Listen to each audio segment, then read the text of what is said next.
This was the only kind of weapon the Mohawk had then. Ogwallundo traveled far through the woods, but he did not find any tracks or signs of bear. Then a thought came to him. Perhaps he would find a bear in the thick part of the forest in a place where he knew there were many grapes. It was autumn, the moon of falling leaves. The grapes would be ripe and juicy. Surely a bear would go there to eat the grapes. The young warrior headed for the place of the grapes. When he reached it, sure enough, there was Ogwali the bear, eating grapes. As he swallowed the grapes, he gave little squeals of pleasure, for Ogwali loves to eat grapes. Ogwallundo crept quietly up behind the big black animal and raised his spear. But at that instant, his foot slipped. He fell flat on his back. The startled bear whirled around and charged toward the man. Ogwallundo leaped to his feet and ran. Through the forest he went, dodging in and out among the trees with Ogwali close behind. Ogwallundo knew he could not outrun the bear. Soon it would catch up to him and tear him to pieces. Then there would be no one to take care of his young wife and baby son. He would have to fight for his life. So Ogwallundo stopped running and turned to face the bear. He lifted his arm to hurl his spear at the charging animal. Once again, luck was against him. The end of the spear caught in a twisted grapevine that hung from a young ash tree. The slender sapling was a little taller than Ogwallundo, and about as thick as his wrist.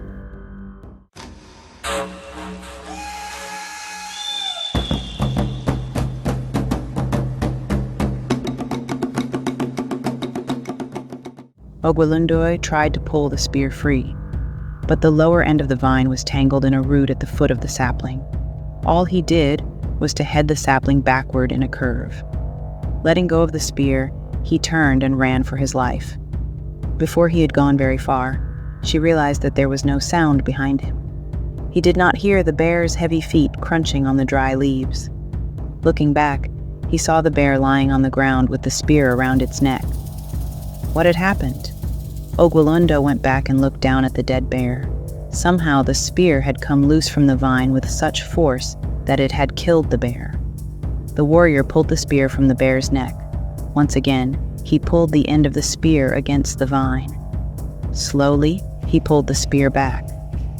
The vine stretched, bending the sapling. Ogwallundo let go of the spear. The sapling sprang upright. As the vine straightened with a snap, it hurled the spear through the air. Ogwallundo invented the bow and arrow. The Mohawks soon learned how to make smaller bows out of small saplings. For the bowstring, they used animal hide instead of grapevine, and they learned to make small spears or arrows with feathers at the end to help them fly straight. The bow and arrow became their most important weapon.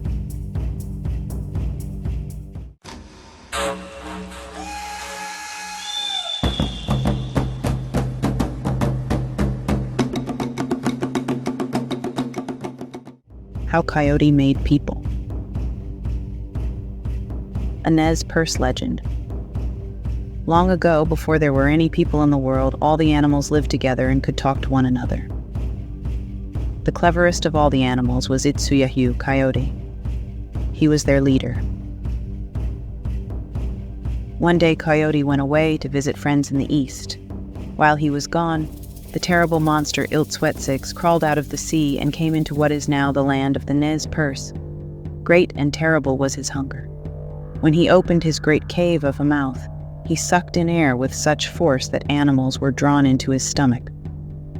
He soon ate most of the animals in the land. When Coyote came trotting back toward home, he heard the voice of Koko, Crow, calling him. ʔitsiyahu, called Crow. The great monster ʔitsiyaye had sucked nearly all the other animals into his stomach. I only escaped because I was high in the sky. Coyote felt he had to try his strength and cunning against the monster. With Crow flapping after him, he hurried toward the valley where ʔitsiyaye lay. When he came in sight of the monster, Coyote picked up a sharp rock. He used the rock to cut a number of tough vines. He tied himself to the earth with the vines and covered himself with grass. Then he called out to ʔitsiyaye, "Ha! You cannot see me. Ha! I am part of the earth. You cannot swallow me as you swallow other things." In dreadful anger, ʔitsiyaye opened up his huge mouth and sucked it in the air. The force was so great the grass shriveled, the trees bent. The vines gave way and Coyote was drawn into the monster's stomach. That was really part of Coyote's plan. Inside the monster's stomach, he saw all the other animals. "Come," he urged them, "let us kill our enemy." But the others were all afraid. Even the great bear and the poisonous rattlesnake were afraid. Coyote was so angry he kicked Bear in the face. This is why Bear's face is flat. A coyote stomped on Rattlesnake's head. This is why Rattlesnake's head is flat. Then Coyote took the sharp rock he had used to cut the vines and began to cut out ʔitsiyaye's heart. The monster rolled and twisted in pain. Most of the animals were more terrified than ever. But Fox came to help Coyote. Because of his bravery, Fox became nearly as smart and clever as Coyote. Finally, ʔitsiyaye died. Then Coyote cut a hole in the monster's body so that all the animals could escape. When they were all out, Coyote looked at the huge body. "What shall I do with this?" he wondered. Fox thought for a moment. "Cut it up and make people out of all the different parts," he suggested. So Coyote cut off the monster's head and made the flathead people. He cut off the monster's feet and made the Blackfoot people. From each part of the ʔitsiyaye, Coyote made a tribe of people. At last, only the monster's heart was left. Coyote held it up, and drops of blood fell from it onto the earth. From these drops of blood, people sprang up. They were taller, stronger, and braver than any of the other people Coyote had made. He was very released with them. Of course, they were the Nez Perce, the finest people of all. So that is how the tribes came into the world. As for Monster's heart, Coyote turned it into a great stone.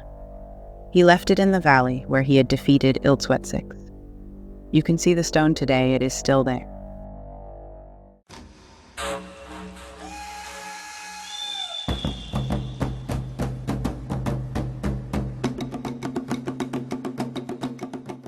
Where mosquitoes came from. A Tlingit legend. Long ago there lived a terrible giant known as Gutikel. Fierce and cruel, he hunted men so that he could earth their hearts and drink their blood. For many years he had raided the villages of the Tlingit. Many brave men tried to kill Gutikel, but with no success. When they shot arrows into his chest, he did not die. Perhaps, they thought, his heart was not in his chest. So they shot arrows into his arms and legs, hoping to hit his heart.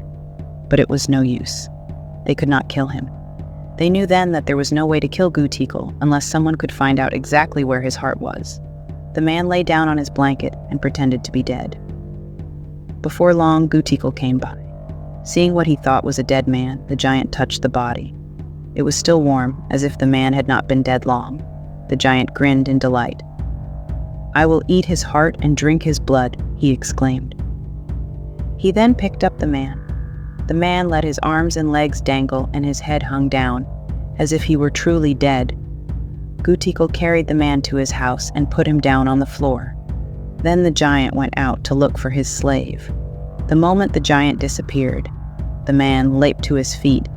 He seized his bow and arrow lying nearby. Just then, the giant slave came into the house. The man drew back the bowstring and aimed the arrow at the slave. "Tell me where your mater's heart is," he said, "or I will kill you." "Do not kill me," pleaded the slave.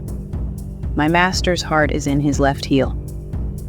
Moments later, the man heard ʔľīql returning. As the giant came into the house, the man shot the arrow into his heel. With a dreadful cry, the giant fell to the floor. As ʔḻīql lay dying, he looked up at the man who had shot him. "Even though you burn my body to ashes, I will still drink your blood," he boasted. Then he died. This angered the man. To prove the giant's boast was false, the man dragged the giant outside and burned his body.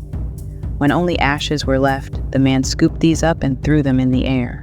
The wind scattered them far and wide. But alas, it had been a trick. ʔḻīql had fooled the man. Each bit of ash became a mosquito, the first mosquitoes in the world. And just as the giant had boasted, mosquitoes still drink people's blood.